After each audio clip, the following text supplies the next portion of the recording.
না জানি সাইয়েদাতুনা হাজার কি কষ্ট করে সেখানে দৌড়াদৌড়ি করেছিলেন, না জানি উনার কি কষ্ট পোহাতে হয়েছিল। উনি সাফা থেকে মারোয়া একবার, মারোয়া থেকে সাফা একবার 7টা চক্কর দিলেন। এই 7টা চক্কর, এই দৌড়াদৌড়িটা আল্লাহর কাছে এত ভালো লেগেছে, কিয়ামত পর্যন্ত সব হাজীদের জন্য এই জায়গায় দৌড়াদৌড়ি করাটা আল্লাহ ওয়াজিব করে দিয়েছে।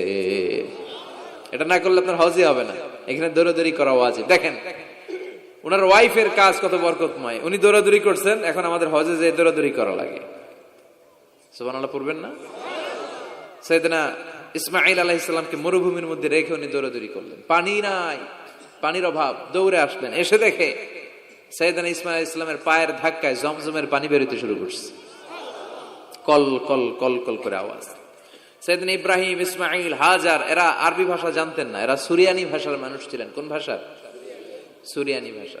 তো পানি দেখে হাজার খুব অবাক, কিরে এত সুন্দর পানি, এই পানি তো মরুভূমির বালিতে লেগে সব শুকিয়ে যাবে, পানি যাতে না শুকায় উনি বালি চারদিক দিয়ে উঁচু করে এরকম বাদ দিতে লাগলেন। বাদ দিচ্ছেন আর ওনার সুরিয়ানি ভাষায় বলতে লাগলেন ঝাম ঝাম, মানে হচ্ছে থাম থাম, ঝাম মানে স্টপ, থাম থাম, কেফ, আরে পানি চলে যাস না, চলে গেলে তো পানি ব্যবহার করতে পারবো না, ঝাম ঝাম ঝাম ঝাম। ওনার মুখনিসৃত এই ঝাম ঝাম শব্দ দুইটা আল্লাহর এত ভালো লাগলো, কিয়ামত পর্যন্ত এই কুয়ার নাম আল্লাহ ঝামঝামের কুয়া বানাই দিলেন। এটার নাম বিইরু ঝামঝাম। বিষ্ণু বললেন মা উ ঝামঝাম লিমা শুরিবা লাহু, এই জমজমের পানির এত বরকত, যেই রোগের নিয়ত করে এই পানি খাবেন ওই রোগ থেকে শিফা দিবে কে? আবার বিষ্ণু বললেন ইন্নাহা তুআমু তুমিন শিফাউ সুকমিন ইন্নাহা মুবারাকা, এই জমজমের পানি গোটা বিশ্বের সব পানির মধ্য থেকে সব চাইতে বরকতের পানি। এই পানির মধ্যে রোগের জন্য চিকিৎসা আছে, মানুষের ক্ষুধা লাগলে এটার ভেতরে খাবারের উপাদান আছে। পৃথিবীর সব পানি শুধু তৃষ্ণা নিবারণ করে, শুধু জমজমের পানি তৃষ্ণাও নিবারণ করে, ক্ষুধাও নিবারণ করে। জাপানের কিছু জিওলজিস্ট, ভূতত্ত্ববিদ গবেষণা করে পেয়েছে এই পানির মধ্যে ফুড সাপ্লিমেন্টারি আছে, মানে খাদ্যের পরিপূরক। কিছু না খাইয়ে এই পানি খাইলে ক্ষুধা নিবারণ হয়ে যায়। আবার বিশ্বনবীকে যখন সিনা চাক করা হবে, মেরাজ রজনীতে সাইয়েদনা জিবরাইল বিশ্বনবীর গলা থেকে নাভি পর্যন্ত পুরোটা কেটে হৃদয়টা বের করে এই জামজামের পানি দিয়ে ধৌত করেছিলেন।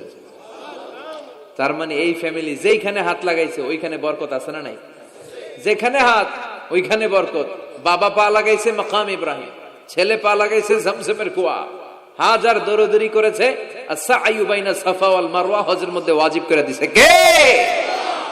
আবার আল্লাহ বললেন ওয়াজআলনা ফি যুররিয়াতিহিন নুবুওয়াতা ওয়াল কিতাব, আমি খুশি হয়ে এই ইব্রাহিমের বংশের মধ্যে নবুয়ত দিয়েছি, আবার কিতাবও দিয়েছি।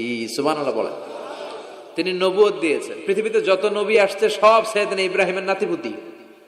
সব কি বিশ্বাস হয় না? এই পৃথিবীতে যত পয়গম্বর এসেছেন তার 99.99% নবীরাই ওনার ছেলে আর নাতিপুতি। চিল্লায় পড়েন আল্লাহু আকবার। এজন্য ওনারে বলা হয় আবুল আম্বিয়া, father of the all prophets, সব নবীদের বাবা। ওনার বয়স যখন 86 তখন আল্লাহ সাইয়েদনা ইসমাইলকে দিলেন। বয়স যখন 100 তখন সাইয়েদনা ইসহাক আলাইহিস সালামকে আল্লাহ দিলেন।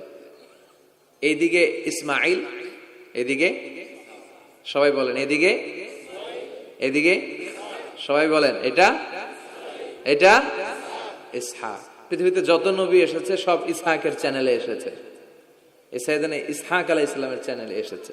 সাইয়েদনা ইসমাইলের চ্যানেলে নবী নাই, কোন নবী নাই, নবী ছাড়া চ্যানেল।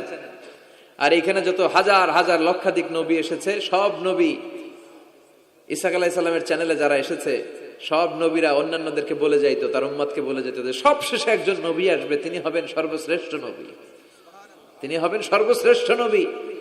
তো এদের এই চ্যানেলে এত নবী, এরা ভাবছে ওই সর্বশেষ নবীটাও এদিক দিয়েই আসবে, কিন্তু আল্লাহ হাজার হাজার লক্ষ নবী এই চ্যানেলে পাঠালেন, কিন্তু সর্বশেষ নবীটা এখানে পাঠালেন না।